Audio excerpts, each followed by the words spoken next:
It's KDAY Morning Show, Cece and Romeo. I'm going to get this off my chest real quick, all right? Okay, go ahead, so do I told you. my boy back home in St. Louis, Jim Jones coming to the show. Right. Got all excited. When you see him, dog, you got to scream out ballin'. I said, dog, look, 06, all right?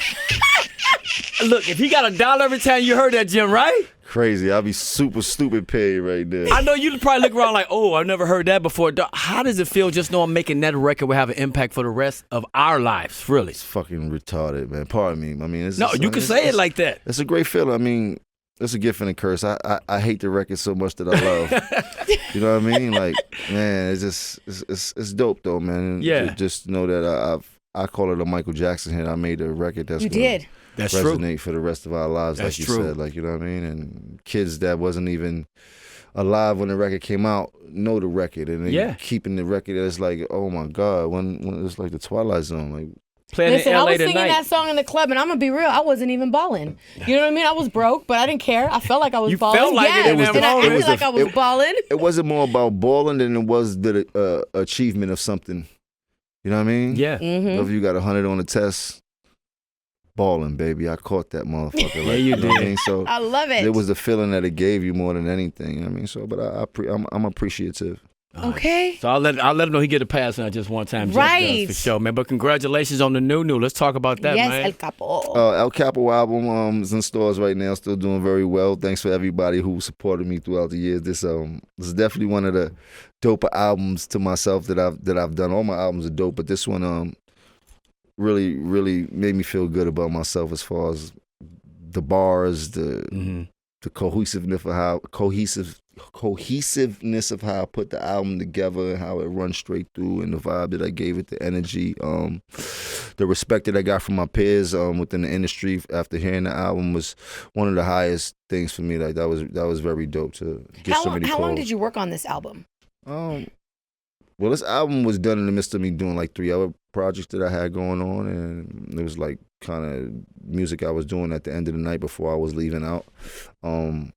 And we ended up curating the top 18 songs from out of 70 some odd songs. And it was just a producer and Jim Jones project that we wanted to put out with Heatmakers totally producing all the records and stuff like that. And the people actually turned it into my album. It was more of a artistic thing. We're going to just do this record with all your No, reason I'm asking bits. is because many are already calling it a classic. Yeah, So when you know what I mean, when people are starting to say it's a classic, and that's what's going in through the streets, I'm like, yo, how long does it take to work on something that's actually called a classic?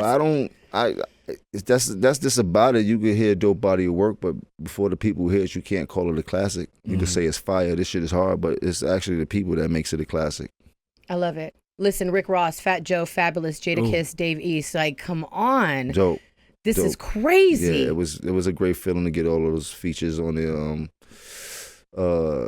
Tell me, Fabulous, you gotta tell me. I need a studio moment. Come on, Jim. Fabulous was like one of the bucket list people that's on there. That was the first record that we actually got to do together. Rick Ross was bucket list. That was the first record that me and Rick Ross actually got to do together. And these are artists that I've been wanting to work with for years, as us all being in the industry at the same time. But time is everything. And this with Fat Joe, like every record on there that I got to do was pretty much dope when it came to having to deal with the artists, whether I sent it to them, whether I actually got to record with them. It all came together. Now, with today's technology, a lot of times it could be done separate cities, separate 100%. places. Y'all went in there together and did it? No, most of it was done separately. Did we do like Cam? We got to record Cam at his joint. Jada Dope. went up to the Jada studio, do the Jada joint. Did Davies record this one in the studio with us? Well, that was the last album, but for the most part. So what you saying that is so this my next album that I'm working on, and I made a promise to myself, and I can't predict the future, but I actually want to get to the studio and work with these actual artists as opposed to just sending the record. I want to be able to create some dope shit. Like in the realm with it, like, cause to actually see the process of another artist working is something dope to watch and shit like that. So, Yeah. you know. Absolutely. Now, Capo is also the name of your own pre-rolls. Yeah, Capo is the name of my own pre-rolls. We got where is it at? Where's the Capo at? I'm just saying, you know what I mean? Ask God if they got some pre-rolls. Yeah, shouts to Saucy Extract and Farm. This is the marijuana business that I'm partner in. Capo is my own line under the Saucy, starting with pre-rolls, which I will give you a whole bunch of different things to get into when it comes to the marijuana business. But I'm blessed, and I encourage everybody who has an opportunity to or has a way to get into, really try to get into the weed business. This is going to be one of the most lucrative businesses that we've seen in a long time. I'm just happy to be in something that I know is going to be able to leave for my son and for my family, and so they won't have to worry about nothing. The medical benefits also when it comes to weed is a big thing for me, because I know it helps a lot of people that have the CBD. It really does. Ailments in different situations. So like Nick Cannon was saying, he has lupus, and the weed helps his situation, and there's a lot of other people that goes through similar situations. So, you know, I mean, along with us loving to get high, but there's some real benefits to it that helps a lot of people that need it. Now, you mentioned Nick Cannon, Sister Station Power 106. That's my boy. Known him for years. When y'all sat down, did you have opportunity to talk to him about the whole Nick Cannon Eminem situation? Did you have any advice? You know what? He got away from me, and nobody, motherfucker, how y'all nobody gonna tell me to get at Nick about the Eminem situation? Because I had some real shit I wanted to tell him. We weren't in the room. We would have told you, Jim. We would have told you. But we're not in the room. This is wild, That's Nick. my brother, but I didn't know. You tricky motherfucker. You know how to stay away from some shit, but you can't get away now. I'm going to tell you what's on my motherfucking mind. Okay. Please. You should have just said you want to fight the motherfucker. That would have been bigger than any rap song you did. I want to fight. Shoot the fear. I want to fight Eminem. Yeah. And that's that. We'd have got to the bottom of it quick. We'd have seen if Eminem went to fight back, and then we'd have had the biggest boxing match of all time. But here's my thing. I don't even think if they were to fight, I really don't think that it would legit be fair, because I feel like Nick has a longer reach than Eminem, right? And Nick got skills. Low key, don't sleep on Nick. Nick got skills with the gloves. We got you, Nick. So you on Nick's side as opposed to Eminem's well, hold side. on. I love M. In the ring. I love M. I just want to know when Eminem comes around, who he know, who what, you know. I'll be like this. I'm gonna keep it 100. I love M. I'm a fan of Eminem. They know that. However, that's my coworker. You know what I'm saying? I see him in the hallways every day. I think it's all funny, man. Both of these individuals are filthy rich, and I believe that they're having fun and enjoying themselves at the end of the day, because I don't think this could get anywhere. You don't think it get out of hand? Not from Nick Cannon and Eminem. Okay. No. Eminem? Let's see what we got over here. Yeah. Saucy. I love it. Yeah. This is dope. Saucy product. That's the vape pens, and then inside what you got is the pre-rolls, like 4 pre-rolls in there. Oh, okay. I see. I got it. Yeah. Do you have a roll-on payroll like Snoop Dogg? Some doobies on. No, I don't have a roll-on. I get that mic don't right there. have a roll-on payroll. I don't have enough money. You're not to paying do nobody that shit. $60,000 a year like Snoop? No. I need my 60. I don't know what's Snoop problem. I ain't mad at that, man. Well, you definitely grinding all across the board. Definitely smells. Smell good? Premium, yes. As soon as you put it, I was like, whoa. Yeah. Yes, we definitely. We definitely got some good flour in there. Okay, all right. Love it. Can't be mad at that. Okay, I don't want to cheat you, but I need a couple of these right here. Okay, that's what's up. Love and hip hop. Let's talk about that, man. The world know. How does it feel being on a reality show, knowing that people are gonna know all your business? Like, how do you filter that? How do you absorb that on the daily, Jim Jones? I mean, it is what it is at this point when it comes to reality TV. I never was shy from. I've been living in the public since a teenager, so that part of me has always been out there. I mean, but reality TV, you know, they get to look at the inside of your life, quote unquote. You know, it's not the total reality of our life, but the bits and pieces that do put out there can sometimes cause some friction and stuff like that. But for the most part, it's a business.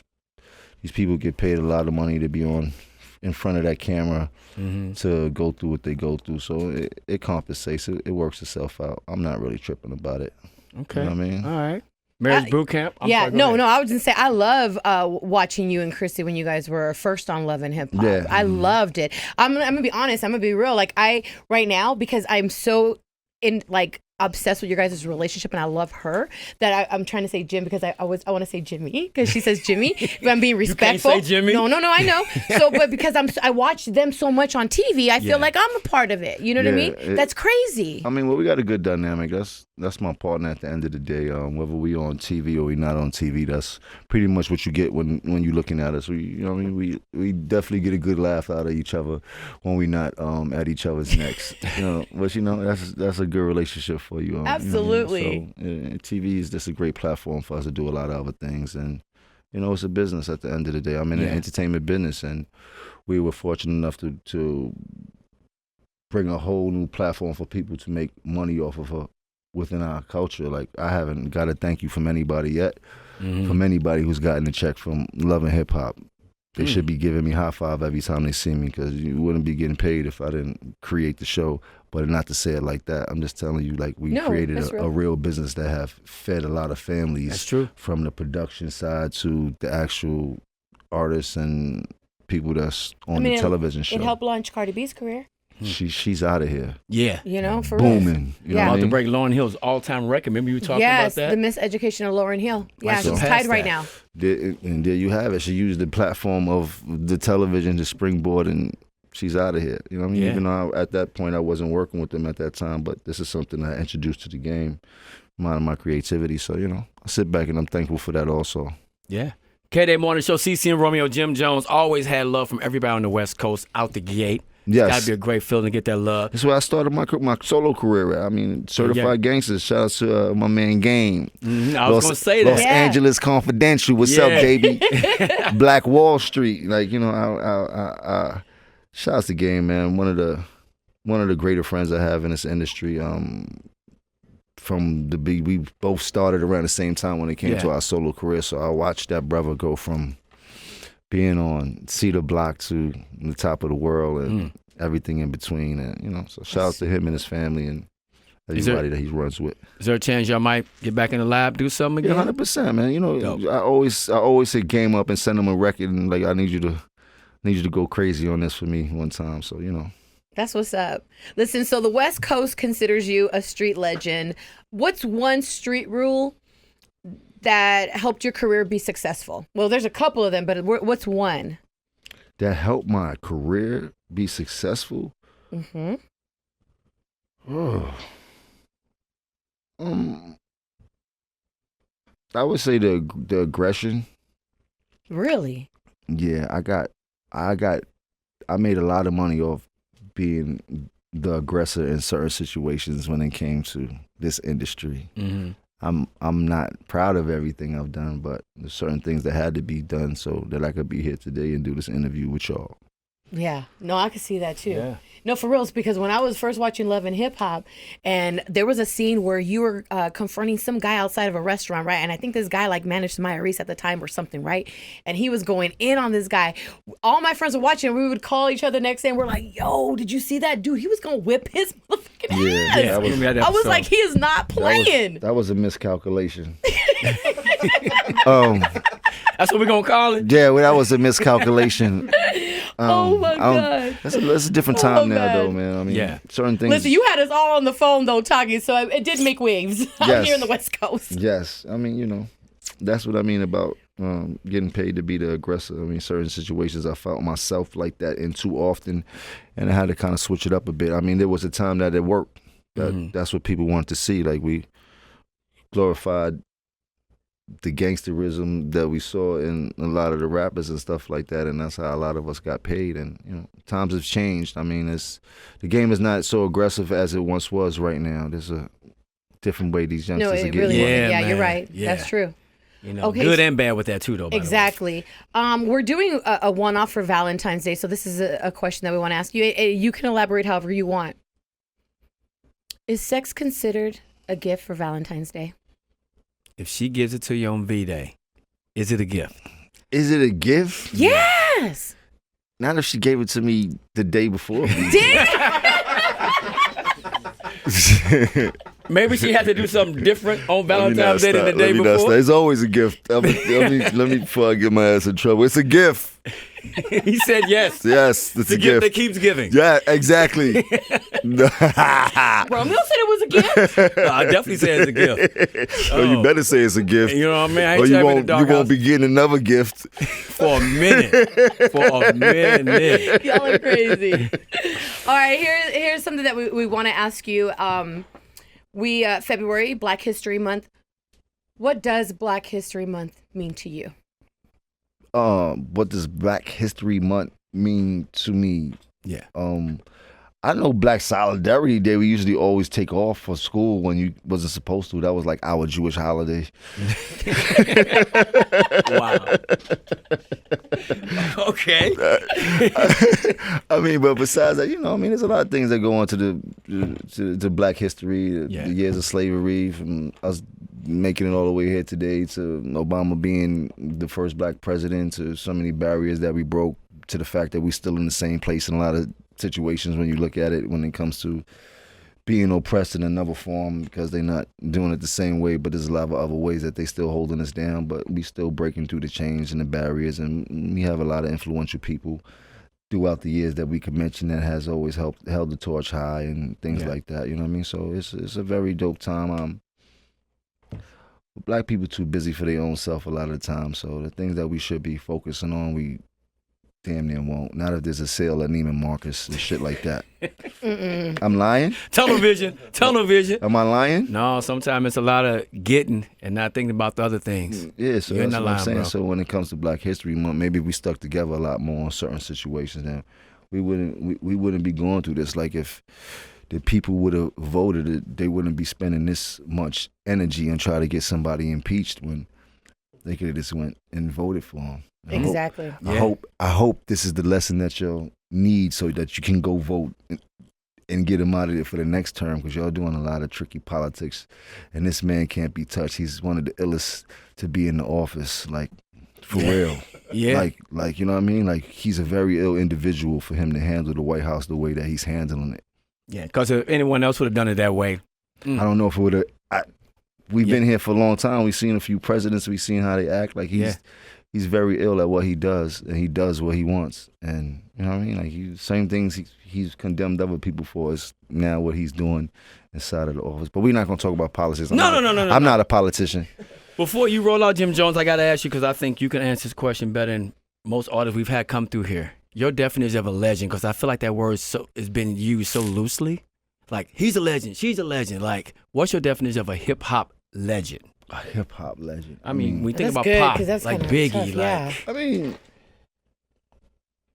personally, a legend is, I would say, a person's opinion okay, on who you think. so everyone can have their own list, Who their you own think version. A legend is, like, you know what I mean? Like in my hood, it could have been Little Norm. He was driving cars since he was 12 and getting money, and they might be like, Little Norm is legend. He's the legend of all. Like, there's you understand? But when it comes, I get it. So these young kids, they didn't grow up in that era. Like, they got a whole new era of who they respect as who they want to be a legend. Like, when we came up, we had Tupac, Biggie, Rakim, like the different people that we wanted to be legends. So it's kind of hard to say who I could say what's the criteria of somebody being a legend, but it have to be somebody of influence. Okay. That's one of the most important things when it comes to being a legend. You have to be a person that's so influential that it causes a debate whether they are that legend that everybody is talking about. True. Now, the difference between a legend and an icon is something way different. Okay. You can have a bunch of legends out there because there's various reasons you could be a legend for, but to be an icon, you have to damn near be like godly. Like I would consider Tupac an icon. Okay. Hell yeah. I would consider Michael Jackson an icon. Yeah. I would consider Madonna an icon. For this hip hop culture as a whole, I would consider Jay-Z an icon. Yep. Yeah. Because of what he's done in the bracket he's done it and where he's came from. And I'm not taking away from anything else, you know what I mean, or anybody else's battles or struggles, but what he overcame was way iller than a lot of some of these youngsters that are very successful. Like, you know what I mean? Yeah. So that's what I aspire to be, is when I get out of here and they say, nah, that boy is an icon. He's way different than being a legend. Like, and in turn, you have to be a philanthropist when you're an icon. You got to be able to give back in numerous amounts of ways and shit like that can help the culture of your people. Like, it's just so much when it comes to it, and there are a few of these icons out here. Diddy is an icon. Yeah. You can't say icon in today's generation without saying Sean, Diddy, Mr. Love. Yeah, right? You heard? Yes. Mr. Love. And then there's the people that's on the way to becoming that. You know what I mean? So, shit, I hope we all grow up to be legends. I hope that each one of us have somebody that fights for us and be like, nah, he's a legend where I'm from. Oh, you know where Manny's from? He says Ja Rule's a legend. What do you mean? Huh? Ja Rule's a legend? Yeah. See where he's from. Uh-huh. I ain't saying. You know, I'm just saying. I mean, why wouldn't Ja Rule And he'll debate it with anybody. Why wouldn't Ja Rule be a legend? Because of... Okay, see, Manny, he agree with you. No, I'm just saying, like, we talking about what he's went through in the game, or we talking about what he's accomplished in the game? He's talking about his accomplishments. Of course, that's definitely make him a legend. Not what he went through or the spats that he went through, is what he's accomplished. And he's done things in the game that have created other lanes for these people that's starting to sing rap and do all the singing now. That started with Ja Ruleism. This is what he preaches. So that's why he giving us this look right now. Even with the 50 and Ja Rule, and they going back and forth, and 50 still stole a page out of Ja Rule's book when he started doing the singing hooks and all of that type of shit. When, you know what I mean? Yeah. So it's okay. Manny's gonna come back tomorrow with his chest puffed out. But there Jay, you go, don't put me Manny. in the middle. You know what I mean? I'm just trying to say, like, we cannot take away a person's stripes if they didn't do nothing. No, that's real. And that goes back to someone's opinion, like you said. But when I bump heads with these youngsters saying so-and-so got so many streams or views, they're a legend, I'm like, no, you got it wrong. I mean, but Juice WRLD, for instance, he's a legend. He's a legend. You talk to any one of these young kids who are ruling the industry and leading the industry, he's a legend. There's no way around it. Juice WRLD streams billions of streams. He's a legend. This is what's going on in the music industry right now. We cannot put ourselves in that mix of what these young kids are going through. We were once that young kid that we was dictating what the music is about to be, and that's what they're doing now. We can't tell them who's a legend. Okay. If they going by the streams, that man is a legend. Okay. You heard? Because to me, I feel like it's in everybody's mind. Like, if I feel a lyric and if it's something and I feel like that person, that's in... Hustle. Come on. A legend. Gotta say it, yeah. For numerous reasons. Yeah. For the man he was, for the knowledge he gave, for the way he uplifted his community. Him himself was way bigger as a man than he was as an artist. Yeah. That's deep. That's true. Yeah. That's what made him a legend. And you can call numerous amounts of rappers that tell him he was an ill individual. That when you came to the West Coast, you just want to catch some of his energy. Like, yo, where you at? Like, pull up, Jimmy, at the studio. He just is one of them dudes that you could mesh with, and you didn't feel no type of way when you got there. You could be yourself, and he was always on his game when it came to the hustle, when it came to the knowledge. Like, he always had some shit to say. That nigga's bona fide a legend. Like, besides Pac in the West Coast, when it came to that type of effect, he's it. You know what I mean? On the West Coast, I'm putting him up there, my opinion, with the Snoops, with the Eazy-E's, with the Tupacs, with the everybody you thought that was dope over here and considered a legend. Nipsey is right there. Wow. And the mark that he left for not only for his family, but the legend he left in his neighborhood and the things that are still going to happen after his death is unbelievable. Yeah. Like, he had a foolproof plan that still can't be stopped while he's gone. So, you know what I mean? So he's a legend in my book. And real quick on that, this really fucked me up. The other day I had on a Nipsey Hussle shirt. My son is 6. Daddy, I know who that is. Oh, it's Nipsey. Didn't he die March 31st? That the day he passed away?